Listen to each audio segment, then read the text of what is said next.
వరంగల్ జిల్లాలోని చారిత్రక వేయి స్తంభాల గుడికి భక్తులు పోటెత్తారు. స్వామిని దర్శించుకొని అభిషేకాలు నిర్వహిస్తున్నారు. మరింత సమాచారం మా ప్రతినిధి రంగనాథ్ అందిస్తారు. Ranganath, over to you.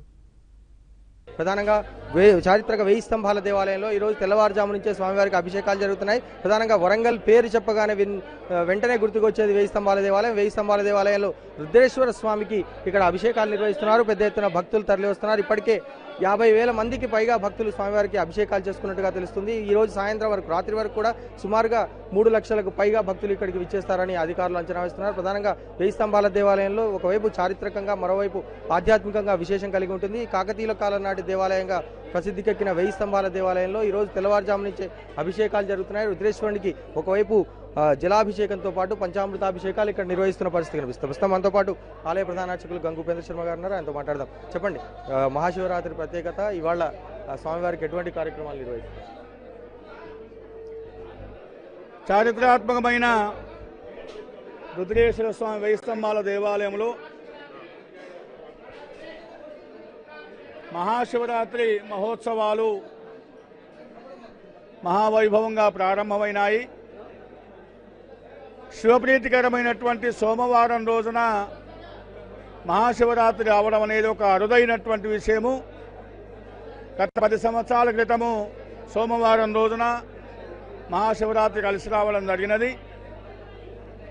దానికి అనుగుణంగా ఈ మహాశివరాత్రి ఉత్సవాలు పెద్ద ఎత్తున భక్తుల సమక్షం లోపల ఈ కార్యక్రమాన్ని నిర్వర్తిస్తున్నాము. ఈరోజు ఉదయం 3 గంటలకే ప్రభాత సేవ, మంగళ వాయిద్య సేవ అనంతరం మహాన్యాసపూర్వక ఏకాదశ రుద్రాభిషేకం నిర్వర్తించి భక్తుల యొక్క గోత్రనామాదులతోని వారు ఆయురారోగ్యాలతో ఉండాలని, సకల సౌకర్యాలు కూడా భక్తులు కల్పించాలని ఆ స్వామివారిని ప్రార్థిస్తూ నమ్మక చమకాలతోని ఈశ్వరో ఐశ్వర్య, ఎవరైతే ఈశ్వరుని అర్చిస్తారో వారికి ఐశ్వర్యాలు లభిస్తాయనక పురాణాల విధానంతో నమో భవాయ చ రుద్రాయ చ నమ శర్వాయ చ పశుపతే చ నమో నీలగ్రీవాయ చ శతికంఠాయ చ అంటూ ప్రతి ఒక్క భక్తులతోని స్వామి యొక్క రుద్రాభిషేకాలు నిర్వర్తిస్తున్నాము. రాత్రి 11 గంటల వరకు కూడా ఈ అభిషేకాదులు నిర్వర్తించడం జరుగుతుంది. ఈరోజు సోమవారం కూడా కావడంతో ఇక్కడికి విశేషంగా భక్తులు విచ్చేస్తున్నారు. ఒకవైపు శివునికి ప్రీతిపాత్రమైన సోమవారం, మరోవైపు స్వామివారి శివరాత్రి, స్వామివారి జన్మోత్సవం కూడా కావడంతో ఇక్కడికి పెద్ద ఎత్తున భక్తులు విచ్చేస్తున్న పరిస్థితి కనిపిస్తుంది. శివరాత్రికి ముఖ్యంగా నేను మార్నింగే లేసి వేయి స్తంభాల గుడి కంపల్సరీ దర్శనం చేసుకుంటా అండి. శివునికి అభిషేకం చేయించుకుంటాను. ఇక్కడ ఉపవాసం జాగారాలు ఏమి ఉండను, కానీ కంపల్సరీ గుడికి మాత్రం దర్శనం చేసుకుంటా. నేను ఆర్ట్స్ కాలేజ్లో అసిస్టెంట్ ప్రొఫెసర్గా వర్క్ చేస్తా, జువాలజీ డిపార్ట్మెంట్. ఇంకా చాలా మంది భక్తులు ఉన్నారు, వీళ్ళతో మాట్లాడే ప్రయత్నం చేద్దాం. ఉదయం నుంచి కూడా స్వామివారికి అభిషేకాలు నిర్వహించడం జరుగుతుంది. ఒకవైపు సోమవారం, మరోవైపు శివరాత్రి కలిసి రావడంతో ఆలయానికి భక్తజన సందోహం వెల్లువెత్తింది. ఎక్కడ చూసినా కూడా భక్తులే కనిపిస్తున్నారు. ఓంకారనాదం, నమశివాయ పంచాక్షరి మంత్ర నామస్మరణతో ఓరుగల్లు శివాలయాన్ని కూడా మారుమోగిపోతున్న పరిస్థితి కనిపిస్తుంది.